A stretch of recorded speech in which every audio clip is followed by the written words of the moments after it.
This is legitimately insane, as we have a report from Nick Kyprios indicating that Martin Necas did not love his time in Colorado, with Chris McFarland having multiple decisions to make with the roster, including with Brock Nelson. There are more questions raised about the future of the center position, and a certain young name from the Minnesota Wild has been suggested as a fill-in piece for the Avalanche. We have to dive into the Martin Necas reports, Marco Rossi, Brock Nelson, and a whole lot more all coming up on this episode of Hat Trick HQ. But hey guys, before we get into the video, I want to shout out Avalanche Digest. If you guys like the Colorado Avalanche, you want daily Avs content, go subscribe to Avalanche Digest. There will be a link in the pinned comment down below. Mark, let's get right into this. And this nature stuff is just, honestly, I think it's just insane. And we'll get into that in a bit, but I want to start with some Rossi stuff. Now, of course, to give a little bit of context, we know that a few days ago we got reports that there's mutual interest between the Colorado Avalanche and bringing Brock Nelson back. And of course, after trading Callum Ritchie, draft picks, it's like, this is something that the Colorado Avalanche should want to do. But on that same front, nothing's ever certain, and a recent article from the Hockey Writers that we will also link down below suggests that while Rossi is likely to have plenty of suitors, he is on the market quite a lot, as I'm sure we've seen. The Colorado Avalanche should push hard to secure his services. Now, Mark, to me, this is only something that the Avalanche should do should a Brock Nelson team up kind of not work. And hey, maybe Nelson goes to Minnesota, Rossi comes to Colorado. What are your thoughts on the Avalanche going after a guy like Marco Rossi? To me, again, I think it's something that you could do, but I don't know. I'm not fully sold on this. What's your thoughts? I mean, the big thing is if you can get Nelson back, you have to do this. He has been in this league for a while. He's been around. He knows what it takes. Not saying that Rossi doesn't, but still a young guy and might not fit the mold that this Avs team wants to do.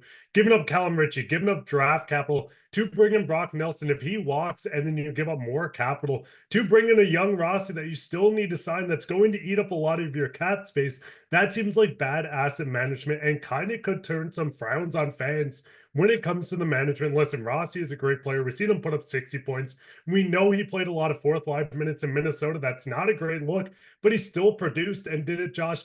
I think the biggest thing is you go after Nelson. If everything happens and he ends up leaving, Rossi is a very good fallback option, though. Yeah, for sure. I mean, look, again, a lot of teams are going to want him, but again, like I don't see this as a fit purely for the exact reason you've said. Like, what are you going to give up for Marco Rossi? Like, how are the Avalanche going to persuade Minnesota to trade with them, you know, a rival in a lot of senses, to give him Marco Rossi? Like, I don't really get it, right? And again, looking at the lineup here, like, we know Colorado's in this window right now. I mean, Lekkonen's 29, McKinnon's 29. You got a nice little 3, 4, 5-year window here where you can really go after it, and that has certainly been what Chris McFarland and the Avs organization have wanted to do. We saw those trades bring in Charlie Coyle, again, giving up Callum Ritchie and picks for Brock Nelson, making these moves to make this team win now. Cale Makar is certainly not old by any means. He's 26, Sam Girard 27, and you got a 28-year-old goalie in Blackwood, so it's not like you only have that window. And you know, adding a guy like Rossi, who is projected to get probably a 6-7 year contract, you know, talking around $7 million if there's an offer sheet, whatever. Offer sheet could be one way. I don't even know if the Avs have the picks to do that. I don't think they do, but still, like, yeah, it makes sense that, you know, you could almost kind of do a changing of the guard with like your, you know, McKinnon's and your Lekkonen's, your kind of 30-year-old plus, kind of as they're getting into their 30s. You have guys like Makar, who's just kind of coming up into his prime, and Rossi as well. But again, Mark, I just feel like this doesn't make sense in terms of having to trade stuff away. I mean, I know this is a win now window for Colorado, and Rossi, to me, while he is a great player, again, 60 points, though a lot of that was with Kirill Kaprizov. He was demoted to the fourth line in the playoffs. I don't know, like, again, division rival, a guy, he would be the youngest forward on this core right now, and I know the Avs could have some guys coming up, but to me, it doesn't really make sense timeline-wise or trade-wise. Yeah, I mean, that's the biggest thing. If you went into last year's trade deadline, you traded for Rossi at that point. Sure, yes, you have Rossi, you lock him up, you bring him up with this team, but with Brock Nelson on your team, well, his rights still with the team, I think you need to do everything you can. Bring him back. It's probably going to be a cheaper and shorter contract, so you can still have wiggle room with the salary. No, they have just under $9 million, so giving Rossi almost all of that and only having about 1.7 left to do anything with is not probably the smartest thing to do with the team in the window they're in right now. Yeah, but hey, look, again, Rossi's a great player, and I'm not opposed to having Marco Rossi on the team. It's just about what it would take to get him, and it doesn't seem to make sense. But I'd love to hear your guys' thoughts down below, as we got to transition into one of the most insane things I've seen today, Mark. And Look, I can tell a lot of Avs fans are not happy with this reporting. Look, we'll just get into this quote here coming from Nick Kypreos. As he says that, quote, in an article, again, links down below, you can go check it out for yourself. There was a sense that Necas wasn't overly thrilled with his experience in Colorado, and that he wants to explore other options.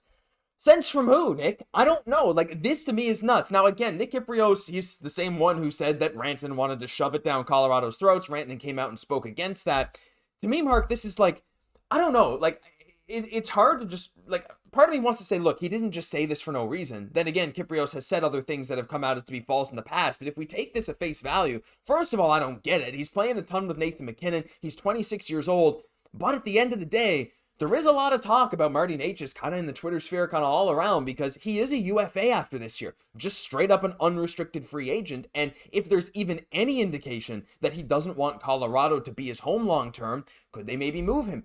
Is Colorado willing to give him, I don't know how much money he'd demand. I'm assuming somewhere around $9-10 million a year.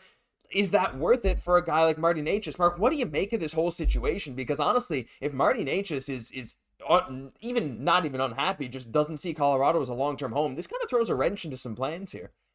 Yeah, I mean, that's the biggest thing. If you go into the year where he's going to become a UFA and he looks at this team and says, hey, there's 0% chance I'm going to sign, it throws a wrench because then you're in mid-season going into deadline, having to move a star. We've seen him do it with Rantanen, of course, but moving on from Necas in the middle of a year where they want to go for a cup, you're not going to get equal value back. I'm not saying Necas isn't good, but when looking at Rantanen, Necas is a tier below him. So if you're continuously doing this, going down a tier, making this team worse on paper, it's going to throw a wrench into your inspiring to win a Stanley Cup. Yes, Necas is good. Yes, it's only one report from Nick Kypreos. But if you do continue on, more reports are coming out, Josh. There is a world where we could see Necas on the block, and maybe Colorado does look, and I don't want to say anything, but maybe even a Rossi trade for Necas could be kind of cool for both teams. Like, yeah, there's this kind of talk right now. It just opens a lot of doors because objectively, 83 points in 79 games this year for Martin Necas, 28 points in his 30 games with Colorado. Like, again, takes a little time to get used to the system and whatever, but he was rolling for certain parts of it. Like, he's an unbelievable player. But again, you get that factor of, like, playing a lot with MacKinnon, like, maybe the points are inflated. Do you want to sign him long term? That was the whole thing in Carolina. Like, there was questions about whether he wanted to be there. This part of this is seeming like, hey, is Martin Necas just picky about where he wants to play? Like, Mark, what's your limit on a Necas extension here, right? Because again, he's an unrestricted free agent. He can go absolutely wherever he wants. I would not be shocked to see some team offer him up near $10 million a year. And with some of the other money that Colorado has on the books right now, look, a lot of these contracts aren't that bad. Again, once you have to sign Necas after this year when the likes of Charlie Coyle's contract is up, and I mean, again, we don't know if you're signing Brock Nelson or, again, other things like that, but Lekkonen's also up after next year. You got to kind of factor all this in. I don't know. I feel like there are other teams that'd be willing to give Necas more money. Maybe that's just some speculation, but I mean, do you think Colorado would be willing to pony up the amount of money that it would take to get Necas at market value? I mean, the big thing is we know a lot of teams are going to throw the Brinks truck at this guy. He's a guy that, like you said, was over a point per game, someone that has produced. We've seen him play well in two different systems, but the big thing is Colorado isn't going to be hard against the cap. They are currently at the moment, once they sign a few people, but the thing is the cap's going to continue to rise. We're going to see it succeed over 100 million. I think giving Necas 8 or 9 million wouldn't be crazy, but if a team goes to him, says, hey, we want to offer you a 7-year deal at 10 mil per year, I don't think the Colorado Avalanche are in the spot to almost match that. I don't know if you feel the same way or not. I mean, yeah, that's kind of what I'm getting at. Like, again, you want to keep your stars around, and I actually have full faith in Chris MacFarland and the Avs organization to do what's best for the team going forward. I don't think this is going to end up being a disaster, but it does throw a wrench into things. It makes it a lot more interesting, and we'd love to hear your guys' thoughts down below. Martin Necas, is he sticking around? I know this Kypreos comment is probably not even true. I don't know. I don't want to say it's probably not true. He probably has a reason to say it, but like, there's skepticism around it to say the least. But again, the fact is UFA after this year, it does raise some questions. But listen, that'll do it for this episode of Hat Trick HQ. Make sure if you want daily Colorado Avalanche content to go check out Avalanche Digest, linked in the pinned comment down below. I'm Josh Gosse, my co-host, Mark Pye. We'll catch you in the next one.